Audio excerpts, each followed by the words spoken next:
একটা অভ্যুত্থান বাংলাদেশে হবে। সেই অভ্যুত্থান হবে ওই আমেরিকা সাম্রাজ্যবাদের বিরুদ্ধে, ওই অভ্যুত্থান হবে অন্তর্বর্তী সরকারের যারা আজকে দেশ পরিচালনা করছেন, যারা দেশের লুটপাটের ধারা প্রতিষ্ঠিত করতে চান, তাদের বিরুদ্ধে আরেকটা ছাত্র জনতার অভ্যুত্থান এই বাংলাদেশে হবে। ইউনূস সরকার সেই আমেরিকার তাবেদারি করছেন। তারা আমেরিকাকে, তারা দেশের স্বাধীনতা সার্বভৌমত্ব আমেরিকার কাছে বিকিয়ে দিতে চান। বাংলাদেশের জাতীয় সম্পদ বিদেশিদের হাতে তুলে দেয় নাই। অন্তর্বর্তী সরকার, আপনার কাজ নির্বাচন দেয়া, আপনার কাজ বন্দর দেয়া না। আপনি আপনার সীমার বাইরে চলে গিয়েছেন। এরা সবাই দুর্নীতির রক্ষক এবং এরাই দুর্নীতিকে রক্ষা করে চলছে। এরাই দুর্নীতি করবে, চুরি করে, গোপন করে, দেশের স্বার্থকে জলাঞ্জলি দিয়ে কোনোদিনও আইনের শাসন প্রতিষ্ঠিত হয় না। মানুষ কি হলো, দেশের কি হলো, স্বাধীনতার সার্বভৌমত্বের কি হলো, সেই বিষয়ে তারা কোনো কথা বলেন না। বাংলাদেশের বন্দরগুলো বিদেশি কোম্পানির হাতে তুলে দিচ্ছেন। সেই মার্কিন সাম্রাজ্যবাদের তল্পি বাহক হিসেবেই কিন্তু সরকার এসেছেন। যারা নিজেরা এখন ফ্যাসিস্ট হয়েছেন, তারা বন্দর বিষয়ে কোনো কথা বলেন না। ইতিহাসে এই ধরনের ঘটনা বিরল। অন্তর্বর্তী সরকার দেশে ক্ষমতায় আছেন। আমরা বলেছিলাম এই সরকার 24-এর ছাত্র জনতার অভ্যুত্থানের মধ্যে দিয়ে এসেছেন ঠিক, কিন্তু এই সরকারের যে শ্রেণী চরিত্র, সেই মার্কিন সাম্রাজ্যবাদের তল্পি বাহক হিসেবেই কিন্তু সরকার এসেছেন। এবং এই কারণে আমরা দেখছি আজকে তড়িঘড়ি করে বাংলাদেশের বন্দরগুলো বিদেশি কোম্পানির হাতে তুলে দিচ্ছেন। শেখ হাসিনা আমরা শুনতাম যে বাংলাদেশ নাকি সিঙ্গাপুর হবে, কেউ কেউ বলেন বাংলাদেশ নাকি ইউরোপ হবে। ইউরোপ তো হয়ে গেছে। সুইজারল্যান্ডের কোম্পানির সাথে চুক্তি করেছেন, ডেনমার্কের কোম্পানির সাথে চুক্তি করেছেন, আমেরিকার কোম্পানির সাথে চুক্তি করতে যাচ্ছেন। বা বাংলাদেশ তো ইউরোপ হয়ে গেছে। আর ইউরোপের চেহারা হয়েছে এরকম। বাংলাদেশে যে দেশে গোপনে চুক্তি করা হয়, চুক্তিতে কি আছে সেগুলো জনগণের সামনে উপস্থাপন করা হয় না। সেই দেশে কিভাবে আপনি আইনের শাসন প্রতিষ্ঠা করতে চান? আমরা দেখি অন্তর্বর্তী সরকারের প্রধান উনি প্রায় বলেন দেশে আইনের শাসন, ন্যায়ের শাসন প্রতিষ্ঠা করতে হবে। চুরি করে, গোপন করে, দেশের স্বার্থকে জলাঞ্জলি দিয়ে কোনোদিনও আইনের শাসন প্রতিষ্ঠিত হয় না। আজকে দুর্নীতির কথা বলছেন যে বন্দরে নাকি দুর্নীতি হয়, বিদেশি কোম্পানিকে দিলে নাকি দুর্নীতি হবে না। নাইকোর কথা ভুলে গেছেন? ওই কানাডার কোম্পানি এখানে দুর্নীতি করেছিল, তার বিরুদ্ধে মামলা হয়েছিল। বিদেশি কোম্পানি দিল, ওরা কি ধোয়া তুলসী পাতা? বিদেশি ওরা চোর।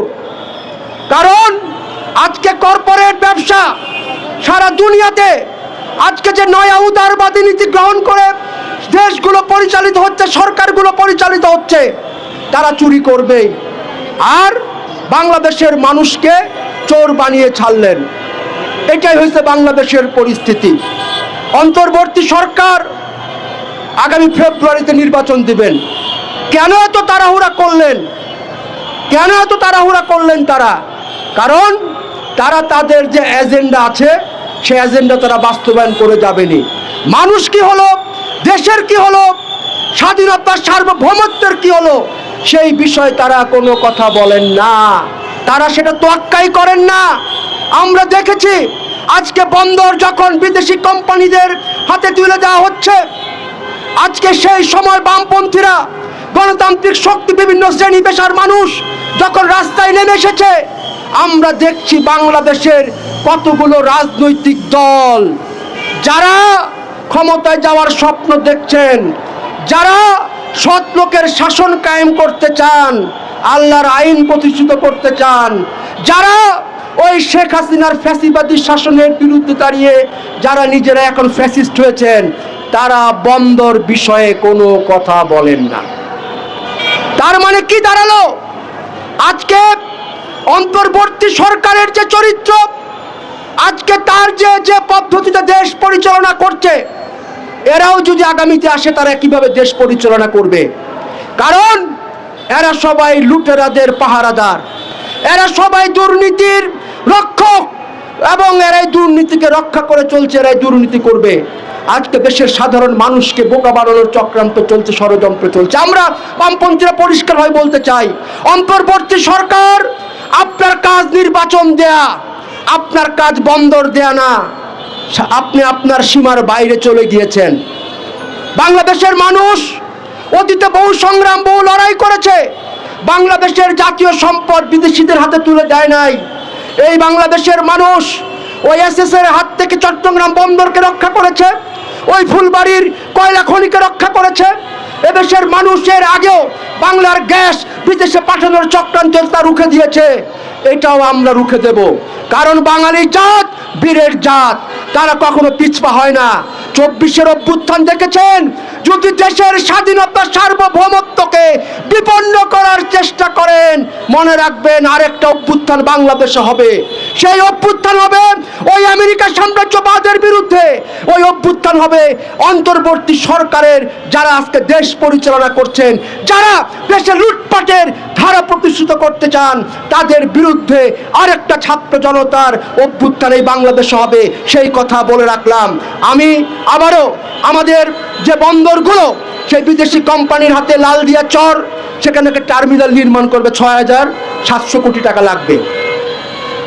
আরে আমরা তো দেখলাম শেখ হাসিনার আমলে দেখেছি, শেখ হাসিনার ড্রাইভার 400 কোটি টাকার মালিক হয়েছে। আমরা তো দেখলাম এইবার উপদেষ্টার AKPS, সে নাকি 300 কোটি টাকার মালিক হয়েছে। শত শত কোটি টাকার মালিক হয়ে যাচ্ছে, আর বন্দরের বেলায় আপনার টাকা নাই, বিদেশিদের দিতে হবে। তার মানেটা কি? যে আমেরিকা এবং ভারতকে খুশি করার জন্য আমেরিকা তার ভূ রাজনৈতিক স্বার্থেই এই বাংলাদেশের বঙ্গোপসাগরকে সে দখলে নিয়ে নিতে চায়, এবং সেই কারণে ইউনূস সরকার সেই আমেরিকার তাবেদারি করছেন। তারা আমেরিকাকে, তারা দেশের স্বাধীনতা সার্বভৌমত্ব আমেরিকার কাছে বিকিয়ে দিতে চান। আজকে সেই ষড়যন্ত্রের বিরুদ্ধে, সেই চক্রান্তের বিরুদ্ধে আমাদের বন্দর আমাদের থাকবে। এই সংগ্রামকে জোরদার করার আহ্বান জানিয়ে আগামী দিনের আরো কঠিন কঠোর কর্মসূচি কথা বলে রাখলাম। আমি আবারও আমাদের যে বন্দরগুলো সেই বিদেশি কোম্পানির হাতে লাল দিয়া চর, সেখানে একটা টার্মিনাল নির্মাণ করবে, 6,700 কোটি টাকা লাগবে। আরে আমরা তো দেখলাম শেখ হাসিনার আমলে দেখেছি, শেখ হাসিনার ড্রাইভার 400 কোটি টাকার মালিক হয়েছে। আমরা তো দেখলাম এইবার উপদেষ্টার AKPS, সে নাকি 300 কোটি টাকার মালিক হয়েছে। শত শত কোটি টাকার মালিক হয়ে যাচ্ছে, আর বন্দরের বেলায় আপনার টাকা নাই, বিদেশিদের দিতে হবে। তার মানেটা কি? যে আমেরিকা এবং ভারতকে খুশি করার জন্য আমেরিকা তার ভূ রাজনৈতিক স্বার্থেই এই বাংলাদেশের বঙ্গোপসাগরকে সে দখলে নিয়ে নিতে চায়, এবং সেই